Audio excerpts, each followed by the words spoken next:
Have you observed that some people walk as if they are beating earth with their heels? They thump the earth. ऐसे जैसे जमीन पीट रहे हो ना, ऐसे इतनी जोर जोर से वो पैर मारते हैं. They are violent not only in their walking but also in their eating. आज भोजन के समय पर अपने आप को तो तुम नहीं देख सकोगे, उसके लिए तो शीशा चाहिए. तो आज आप एक दूसरे को खाते हुए देखना. जो सामने बैठा हो, आज का एक्सपेरिमेंट ये है, जो सामने बैठा है उसको खाते हुए देखिए. क्या वो शालीनता से खा रहा है या कुत्ते की तरह खा रहा है? Yes, some people eat like that. They don't take a bite. They kind of, are scraping with their molars. Like the dogs, they have these sharp-edged molars. They bite into the thing and then they just pull it. कई लोग जो हैं जब वो भोजन खाते हैं तो वो जैसे वो रोटी तोड़ते हैं या जब वो सब्जी दाल उसमें लगाते हैं और जब वो मुंह में डालते हैं, एक है हबड़ दबड़, इतने जल्दी जैसे कोई छीन के ले जाएगा उनके हाथ से, तो जल्दी जल्दी मुंह में डालते हैं और फिर यहाँ लग गया, कपड़े में गिर गया, जल्दी जल्दी हो रही ना. और कोई है कि जब उसने रोटी ली और उसने मुंह में पहुंचाई तो वो एकदम आराम से, क्योंकि अपने हाथ में अपनी रोटी जानी कहीं है नहीं, कोई कुत्ता छीनने आने नहीं वाला. और वो जब मुंह में डालता है तो उसको बहुत ध्यान से चबाता है, उसका रस लेता है, उस भोजन का आनंद लेता है. But an angry person will eat in a high speed. And if a person is lazy, तो वो रोटी ऐसे तोड़ता है जैसे कोई रोटी लोहे की बनी हुई हो, वही टूट ही नहीं रही है उससे. If you eat too slowly, that is wrong. If you eat too quickly, even that is wrong. आलसी आदमी बहुत धीरे खाएगा. क्यों? उस सोचों में रहता है और अपना ही मुंह हिलाने में भी उसको कष्ट लग रहा. तो एक बार चबा लिया और फिर रेस्ट, फिर एक बार चबा लिया फिर रेस्ट, फिर एक बार चबा लिया फिर रेस्ट. तो वो खाना खत्म करेंगे 1 घंटे में. और जो बहुत हाइपर होते हैं, those who have a mind which thinks too much, their actions get speeded up. They eat quickly, they talk quickly, they walk quickly.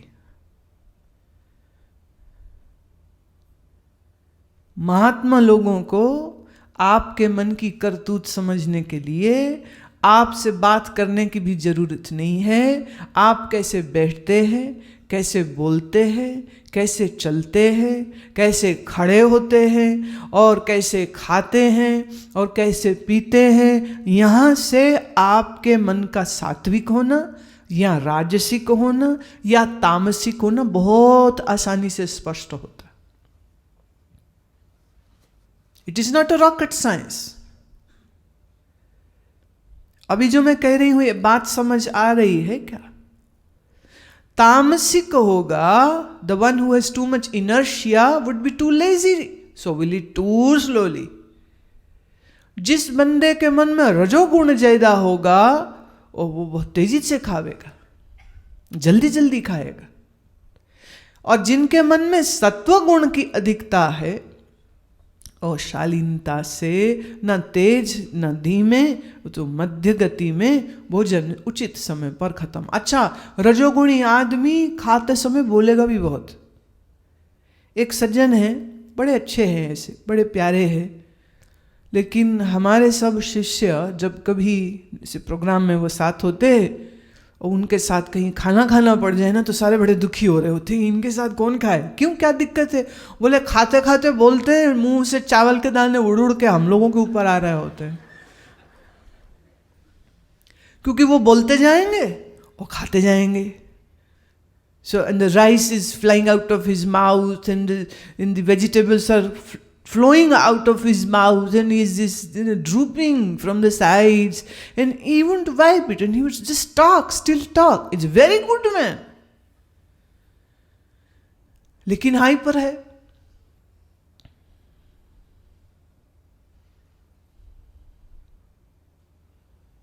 मैं वापिस इस मुद्दे पर आ रही हूं. आपका मन कितना चलायमान रहता है, उससे आपकी इंद्रियां भी चलायमान हो जाती हैं. और ये जब इंद्रिय और मन, when your mind and senses are overly active, this creates disturbance in your body, it creates disturbance in your mind. तुम्हारा शरीर भी रोगी होगा और तुम्हारा मन भी उससे व्यथित होता है, मन भी उससे दुखी होता है. मन इसमें सुखी नहीं हो सकता.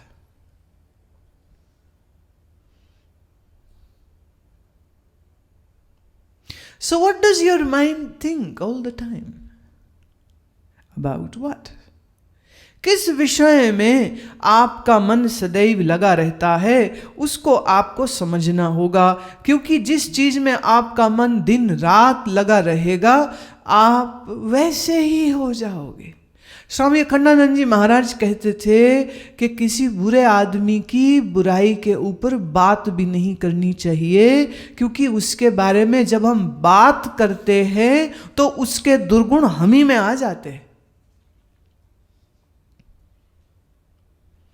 And people love talking, bad mouthing, they love gossiping.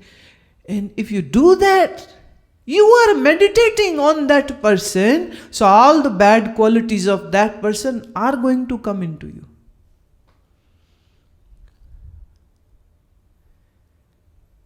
तो किसी के गुण देखो तो क्या करे? बोले किसी के गुण देखे तो ये नहीं सोचे कि वो बड़ा गुणी है, क्योंकि उसको गुणी देखोगे तो अपनी कमी दिखने लग जाओगे, फिर डिप्रेशन में चले जाओगे. अरे ये तो गाते बड़ा अच्छा है, और फिर साथ ही तुम्हारा मन कहेगा लो हमें तो गाना ही नहीं आता. वो नाचता बड़ा अच्छा है, हमें तो नाचना ही नहीं आता. अरे उसने बड़ी पढ़ाई करी, अरे हमने तो कोई पढ़ाई ही नहीं करी. तुरंत bang on, your mind is ready to put you down. Nobody else can do this good job, you do it to yourself. कोई तुम्हें अपमानित क्या करेगा, तुम खुद को ही करते रहते हो. तो जब भी किसी का गुण देखे तो गुण देख करके ईश्वर को स्मरण करे कि प्रभु की कितनी कृपा है कि उसमें ऐसे गुण हैं. जब ऐसे गुणों का कारण हम परमात्मा को देखेंगे तो कम से कम हमें डिप्रेशन नहीं होगा कि हम में क्यों नहीं है.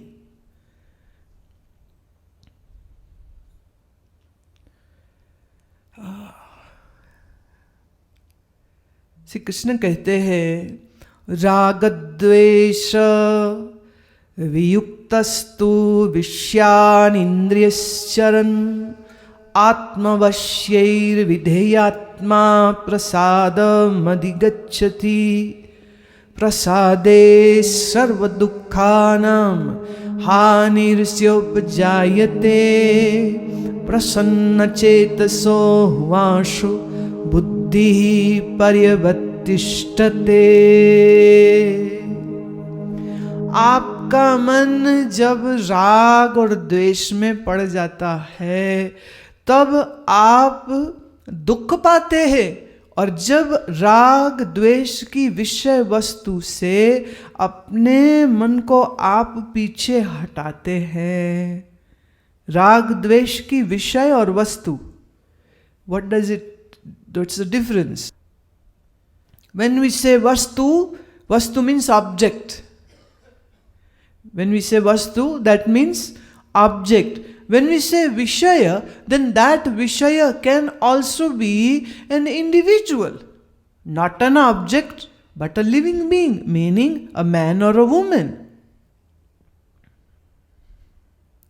जब हमारी इंद्रियां विषयों का सेवन करती हैं, when our mind indulges into the sensual pleasure, it comes out with two things. One, attachment. You want to do it more. आप और ज़्यादा करना चाहोगे। अरे यहाँ खाना बड़ा बढ़िया, दोबारा जाएंगे। वहाँ काफ़ी बड़ी अच्छी मिलती, फिर जाएंगे। Want to repeat it। और अगर आपको वो वस्तु वहाँ मिली नहीं तो गुस्सा आएगा। चीज अच्छी नहीं थी तो उसके प्रति घृणा आएगी। जब आपका मन किसी व्यक्ति के साथ जुड़ जाता है, जब वह आपको प्रेम से पूछेगा आपको अच्छा लगेगा, और जिस दिन उसने नहीं पूछा आपके मन में फिर द्वेष की भावना आ जाएगी। जैसा आपका मन है पानी जैसा, वैसा ही तो दूसरे का भी मन है पानी जैसा। जैसे पानी कभी ठंडा और गर्म हो जाता है, ऐसे ही तुम्हारा मन कभी क्रोध में गर्म और कभी ममता में ठंडा हो जाता है। As a result of this, there is always disturbance in the mind। मन हमेशा व्यथित रहता है। अब आप अपने आप को पूछिए, आपका मन जब परेशान होता है या अभी अगर परेशान है तो किसकी वजह से?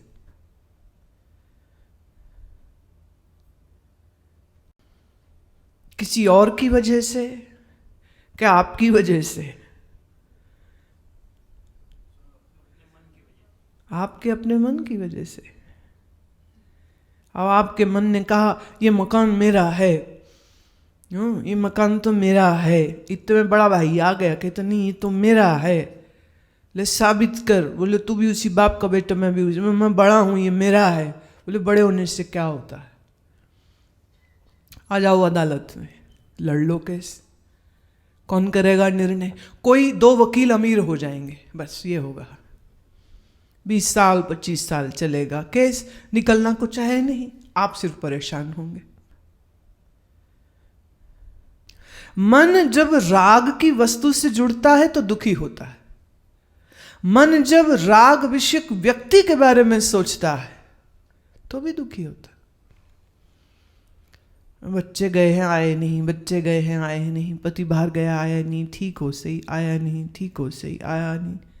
वे फोन करके 4 दफे पूछते, ठीक है कहाँ है, ठीक है कहाँ है। अरे ठीक हूं, मैं कहाँ गया, घर से ऑफिस ही तो गया हूं। राग और द्वेष का कारण तुम्हारा मन है, और तुम्हारा मन ही फिर दुखी होता है, अपवित्र होता है। तो राग द्वेष रहित जिसने अपने मन को अपने वश में कर लिया, जिसने अपनी इंद्रियों को विषयों का सेवन करते हुए पर भी उससे उपराम हो गया। सेवन करने का मतलब आप खा रहे हैं, देख रहे हैं, सुन रहे हैं, इंद्रियों का सब व्यवहार चल रहा है, लेकिन मन उसमें कहीं भी फंस ही नहीं रहा। कृष्ण ने यह उपदेश गुफा में रहने वाले किसी व्यक्ति को नहीं दिया है। ये उसको दिया है जो एक राजकुमार है, जो समाज में रहेगा, जिसकी पत्नी है, जिसके बच्चे हैं, जिसने सब कारोबार करना है, अपना क्षत्रिय धर्म के अनुसार राजकाज आज नहीं तो कल करना है। ऐसे व्यक्ति को उपदेश दिया है। एक ने कहा अपने पति को, इतना मीठा खाते हो, जुबान नहीं रहती तुम्हारी मीठे के बगैर। पतिदेव को गुस्सा आ गया, बोले आज के बाद कभी नहीं खाऊंगा मैं। तेरी बाप का बेटा है तो करके दिखाइयो। पत्नी ने और आग लगा दी, पतिदेव और भड़क गए, बोले अब तो चाहे दुनिया इधर की उधर हो जाए, अब कोई मुझे मीठा नहीं खिला सकता। अहंकार को चालन हो गया ना। पत्नी ने भी ऐसा कार्यक्रम शुरू किया, रोज एक मिठाई मंगवाए, उसके सामने बैठ के खावे। 4 दिन तक तो गुस्सा था, जैसे तैसे गुस्से में कुछ दिखाई नहीं दिया। 5वें दिन में जब गुस्सा हो गया ठंडा, तो बस मीठा ही मीठा दिख रहा था। और फिर बातों ही बातों में, अरे तू तो बड़ी गंभीर हो गई, हम तो हंस रहे थे, मजाक की बात थी। तो हमारी कोई लड़ाई थोड़ी है, हमारी कोई लड़ाई नहीं होती है। तुमने ऐसे बोल दिया, मैंने भी ऐसे बोल दिया, चल जान दे, छोड़। तो कहती अब क्या कह रहे हो, तुम अपने बाप के नहीं हो। और फिर तड़क भड़क हो गई, फिर लड़ाई हो गई, बोले ऐसा कैसे बोल सकती है, वो उसके बाप तक पहुंच गया, वो उसके, तो फिर लड़ाई हो गई। बोले अब लड़ाई मिठाई की नहीं रहेगी, अब लड़ाई तो बापों की हो गई है, तो मिठाई खाने के बाद लड़ूंगा अब तेरे साथ।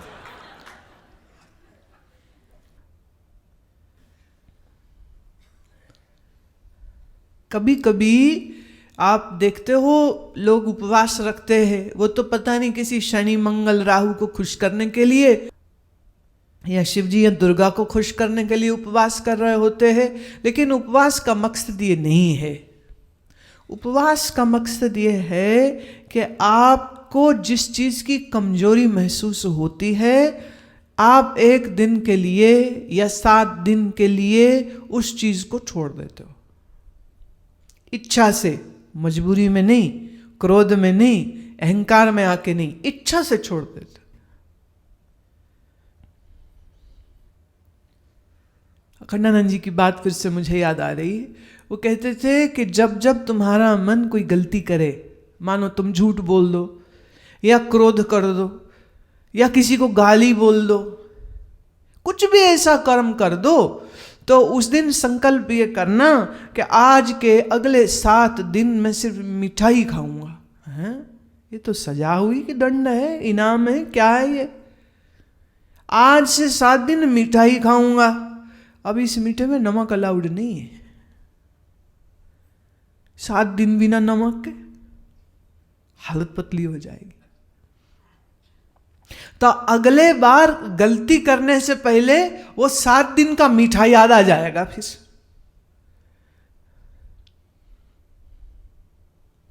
ये कुछ ऐसे उपाय महात्मा लोग बताते कि तुम्हारा मूढ़ मन जब ज्ञान सुन के भी समझे नहीं, तो फिर उसको इस प्रक्रिया से अपने नियंत्रण में लाइए।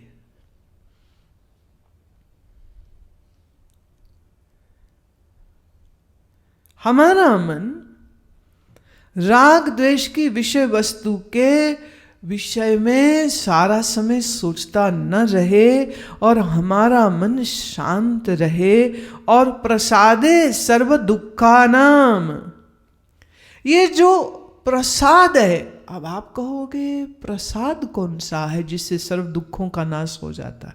प्रसादे सर्व दुखानाम हानिर्स्योपजायते।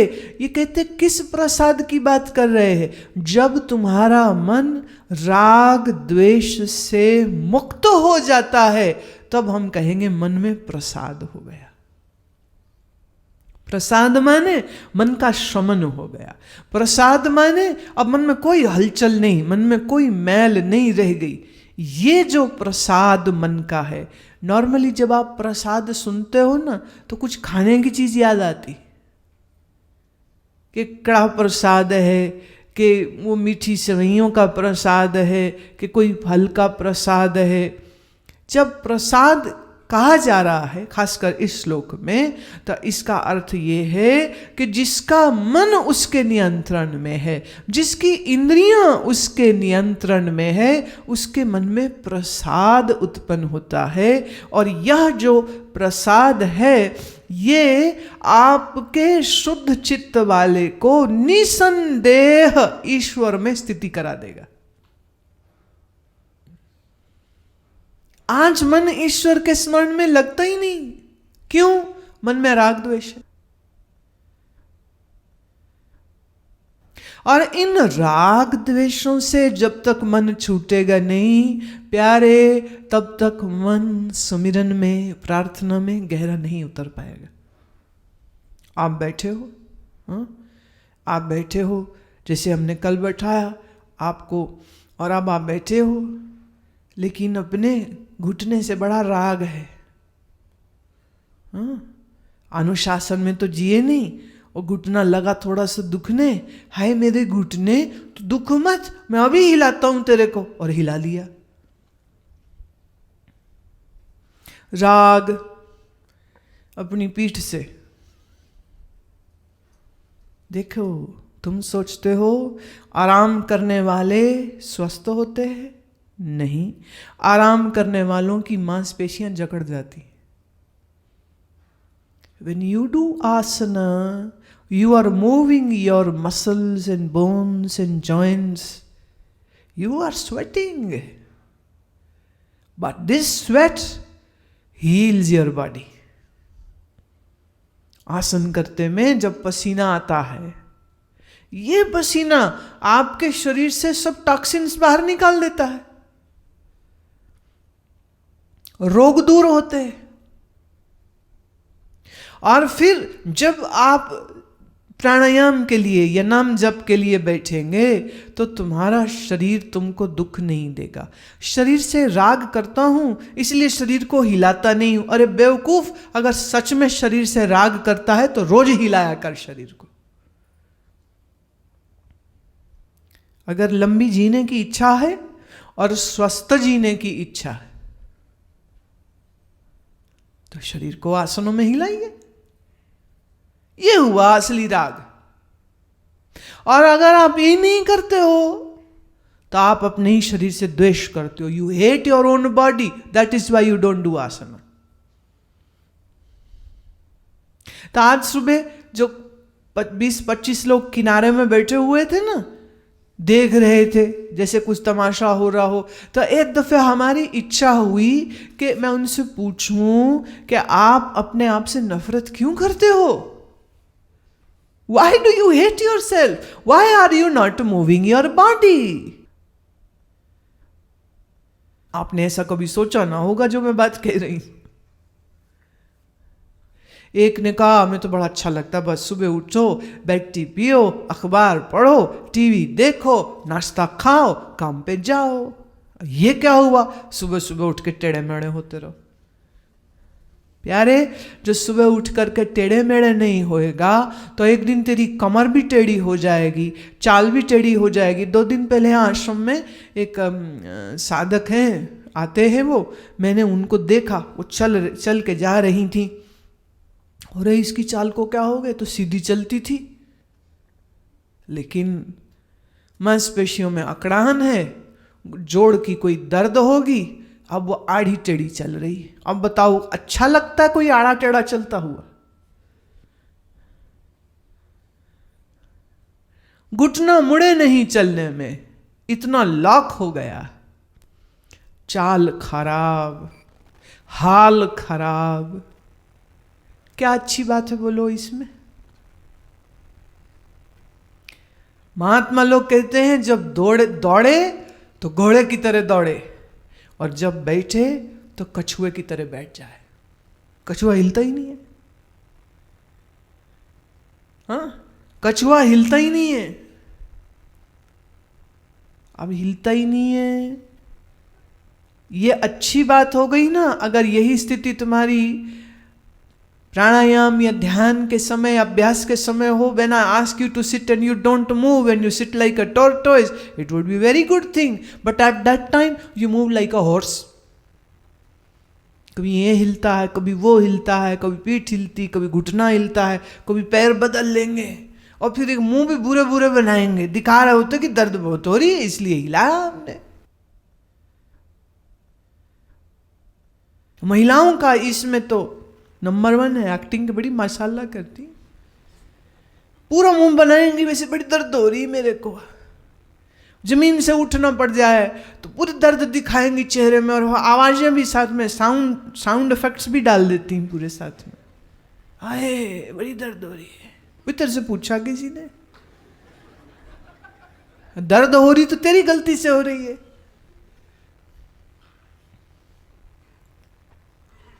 तो आसनों का महत्व को डिटेल में मैं आज शाम की सिटिंग में आपको बताऊंगी, लेकिन अभी इतना समझ लीजिए कि शरीर को राग करके, राग माने अटैचमेंट करके, अगर आप इसको ज्यादा खिलाने पिलाने लग जाओगे तो रोगी कर दोगे।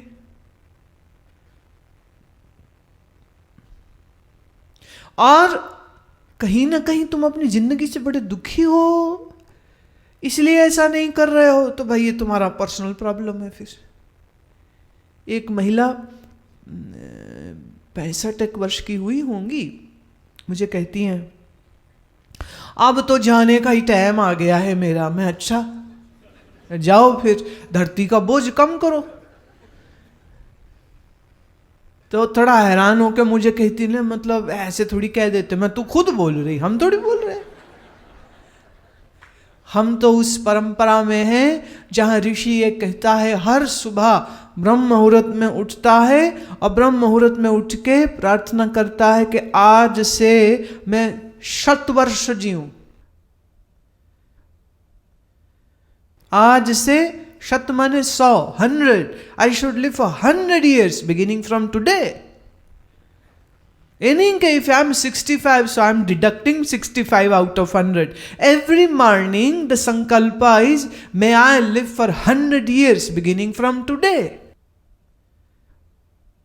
भाई मन को नियंत्रित करना, राग द्वेष से रहित करना, ऋषियों की दासता, गुलामी, स्लेवरी से मुक्त करना, would it happen in just one day? एक दिन में होगा क्या ये काम? तो जीवन चाहिए ना, तो जीवन स्वस्थ चाहिए ना, right? Mahavir Swami used to say this is path of warriors. ये कमजोरों के लिए नहीं है, काहिलों जाहिलों आलसियों के लिए नहीं है। This is not path for lazy bums, this is path for warriors. It's like waging a war. रात सोवे तो संकल्प करे सुबह उठना है, सुबह उठना है मुझे, और सुबह उठ के after relieving yourself, taking a shower, bath and going to your mat, yoga mat, mat पे खड़े होके जब प्रार्थना करे, ओंकार की 3 ध्वनियां करे और उस समय पर करे मां मृत्युंजय, कि अब अपने आसनों से शिव की कृपा से मैं अपने शरीर को सब रोगों से मुक्त करूंगा। और फिर हनुमान जैसी ऊर्जा के साथ अपने आसनों को करे। और आसनों में, योग आसनों में तो एक आसन है जिसका नाम है हनुमान आसन, ब्यूटीफुल आसन। और आसनों में एक और नाम आसनों का है वीरभद्रा आसन। वीर वीर होकर के, काल भैरव होकर के उस आसन में जाना। शौर्य, गर्व, सौंदर्य के साथ जाना, beauty with magnificent grandeur, going into Virabhadra आसन।